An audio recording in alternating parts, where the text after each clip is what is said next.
La Commission prévoit un déficit public français de 3% en 2017, mais reste moins optimiste que Paris sur la trajectoire budgétaire tricolore.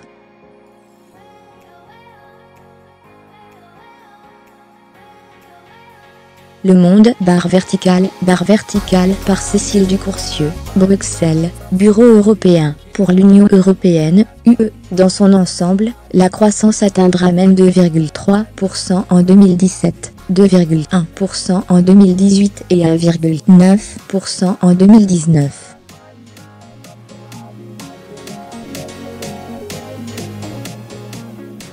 À noter que pour la première fois, depuis qu'elle pratique l'exercice, la Commission a effectué 2 projections, avec une UE à 28 pays membres, mais aussi à 27, sans le Royaume-Uni, qui théoriquement sera sorti de l'Union au 31 mars 2019, date butoir pour les négociations préparant le Brexit.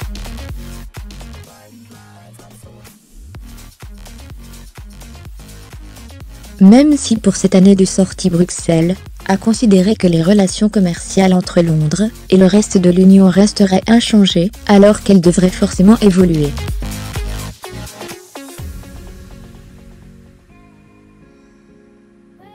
Les chiffres de l'emploi sont également très encourageants. L'Union sort enfin de la reprise molle constatée ces dernières années, se félicite à la Commission européenne, et les effets positifs pour les citoyens commencent enfin à se faire sentir.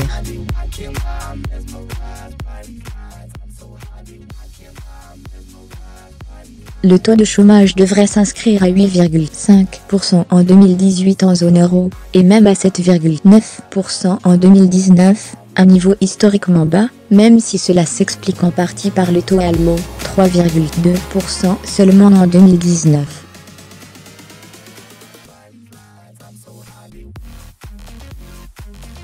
Autre très bon chiffre, le déficit public moyen. Il devrait n'être que de 1,1% pour la zone euro en 2017, de seulement 0,9% en 2018 et 0,8% en 2019. De mémoire du commissaire européen, un tel taux n'avait jamais été observé.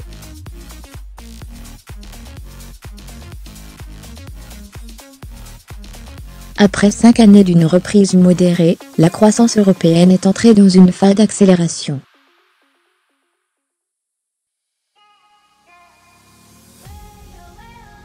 Les bonnes nouvelles s'accumulent, le nombre d'emplois créés augmente, l'investissement se redresse, et les finances publiques sont en voie d'assainissement. C'est félicité, jeudi, Pierre Moscovici, le commissaire européen à l'économie et à la fiscalité.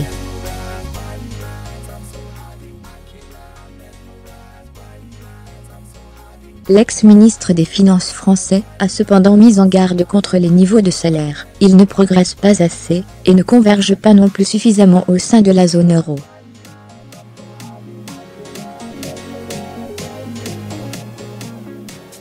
Bruxelles pointe aussi le niveau d'endettement public, qui reste encore très élevé, 87,2% en moyenne, dans la zone euro en 2018.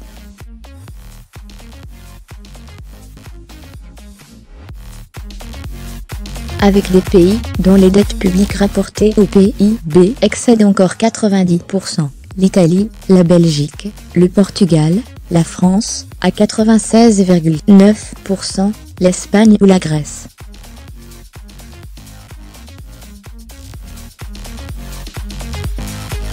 À noter que pour la Grèce, la dette devrait passer à 170% du PIB en 2019, à condition que le pays sorte, comme prévu de son 3e plan de sauvetage financier à l'été 2018, et bénéficie à cette occasion des allègements de dette auxquels se sont engagés ses créanciers.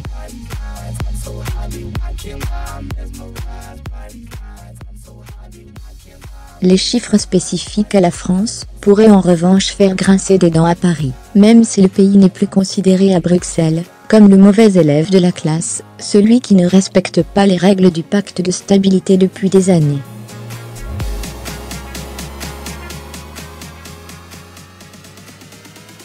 les multiples engagements de l'exécutif français à respecter le fameux plafond de 3% de déficit public au pays.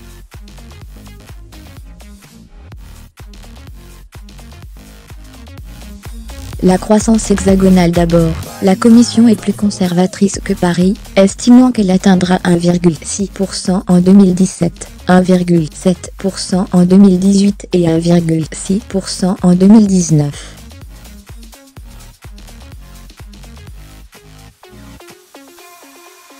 Bercy prévoit plutôt 1,8% en 2017. Ce petit écart se retrouve logiquement dans les prévisions du déficit public.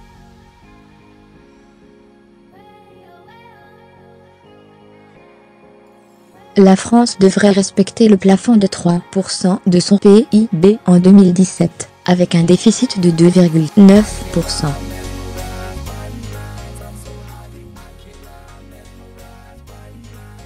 Mais, pour 2018, il devrait encore s'établir à 2,9% du PIB, alors que Paris table officiellement sur 2,8% et même à 3% en 2019.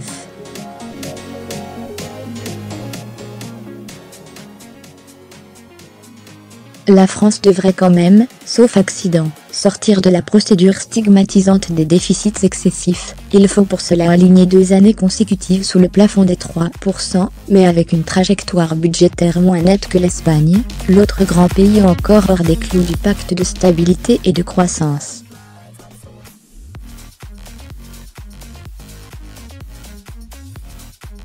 Pour Madrid, Bruxelles prévoit un déficit de 3,1% en 2017, 2,4% en 2018 et 1,7% en 2019.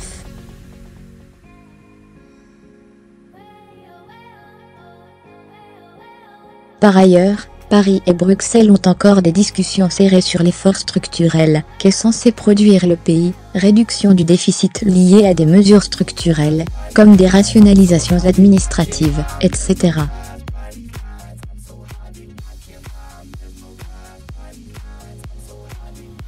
Fermez les parenthèses.